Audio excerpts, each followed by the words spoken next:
बूढ़नपुर तहसील क्षेत्र नकली मिठाइयों से पट चुका है। इस समय त्योहारों का समय है, जिसको लेकर दुकानदारों द्वारा जहरीले केमिकल युक्त मिठाइयां बड़े ही धड़ल्ले से बनाई व बेची जा रही है।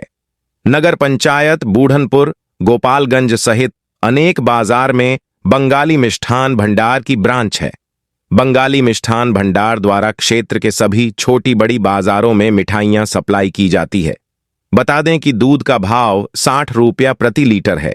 1 लीटर दूध में मात्र 200 ग्राम खोवा मिलता है।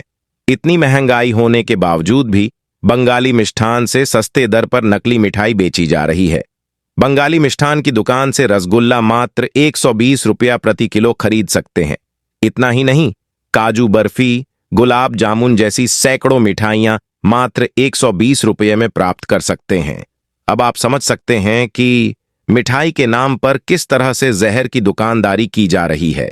बताते चलें कि बाजारों में नकली खोवा, पनीर, छेना पूरी तरह से पटा पड़ा हुआ है। ग्राहक पैसे बचाने के चक्कर में नकली मिठाई खरीद रहे हैं और अनेक तरह की बीमारियों को न्योता दे रहे हैं। नकली मिठाइयों की बिक्री को लेकर क्षेत्र के समाज सेवी विनीत रंजन द्वारा एक पहल की गई। उन्होंने इसकी शिकायत उप जिलाधिकारी प्रेमचंद मौर्य से की।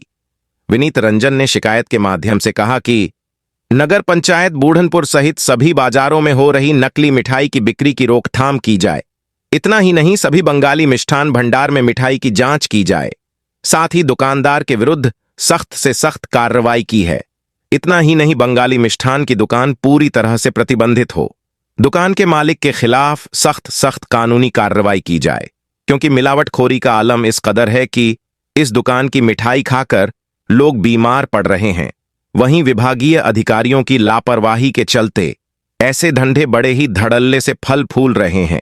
जब भी त्योहारों का सीजन आता है तो साहब की जेब गर्म हो जाती है। इनका व्यापार साहब के रहमो करम पर फलता फूलता है। आलम यह है कि सस्ती कीमत के चक्कर में ग्रामीण सस्ती मिठाई खा करके अपना स्वास्थ्य खराब कर रहे हैं। विनीत रंजन ने चेतावनी दी कि दशहरे से पूर्व सभी मिठाई की जहरीली दुकानों को प्रतिबंधित किया जाए। साथ ही इसके खिलाफ सख्त से सख्त कार्रवाई की जाए। अगर समय रहते ही कार्रवाई नहीं की गई तो हम सभी सामाजिक कार्यकर्ता धरना प्रदर्शन को बाध्य होंगे। इस संबंध में उप जिलाधिकारी प्रेमचंद मौर्य ने कहा कि जांच कराकर दुकानदार के खिलाफ सख्त से सख्त कार्रवाई की जाएगी। नकली मिठाइयों की दुकानें पूर्ण रूप से बंद की जाएंगी। एक सामाजिक कार्यकर्ता होने के नाते मैं लोगों को सचेत करना चाहता हूं कि इस समय जो त्यौहार का सीज़न है और मिठाइयाँ जो नकली मिठाइयाँ हैं उससे जो है सचेत रहें। और ख़ास करके ये जो बंगाली मिठाइयाँ बेचते हैं और 120 रुपया केजी छेना, जो कि 120 रुपया केजी छेना क्या दूध इस समय की कीमत लोग जान लें कि 120 रुपया केजी छेना नहीं मिल सकता है। चीनी की मिठाइयाँ भी जो लड्डू वगैरह क्या थी जो इसका होता है ज्यूतिया का, वो 100 रुपया किलो मिला, तो 120 रुपया छेना है। बहुत सोचने की बात है। ये नकली है, धड़ल्ले से कारोबार किया जा रहा है। और ये जो गोपालगंज की दुकान है, खास करके बंगाली की दुकान तो बहुत है, लेकिन गोपालगंज में जो संदीप विश्वास की दुकान है, ये सप्लाई करते हैं। तो ये सप्लाई करते हैं और ये हर दुकानों पर पहुंचाते हैं। तो हर कहीं न कहीं अगर लोग सोचते हैं कि मैं वहाँ से मिठाई तो नहीं ले रहा हूँ तो मैं उससे बच रहा हूँ, तो कोई उससे बच नहीं रहा है।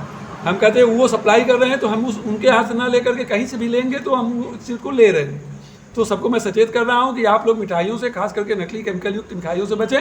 और शासन प्रशासन से मैं जो है कार्रवाई करने की मांग करता हूँ कि उनके ऊपर कोई न कोई कार्रवाई करके और जांच करके दुकान को बंद करवाया जाए। ऐसे प्रतिष्ठानों को निश्चित रूप से बंद करवाना चाहिए। और यदि नहीं बंद करवाते हैं, यदि अधिकारी, उस विभाग के कर्मचारी उस पर ध्यान नहीं देते हैं, तो हम लोग इसके लिए आमरण अनशन, धरना प्रदर्शन और ज्ञापन तक के लिए जो है बाध्य होंगे। और ये काम दशहरा से पहले हो जाना चाहिए, क्योंकि इसी समय धड़ल्ले से मिठाइयाँ बिकती हैं। इसके प्रायोजक हैं एडवांस कंप्यूटर, निकट इंडियन बैंक, बूढ़नपुर, आजमगढ़। यदि आप अपनी बच्चे को कंप्यूटर की उत्तम शिक्षा देना चाहते हैं तो तुरंत संपर्क करें।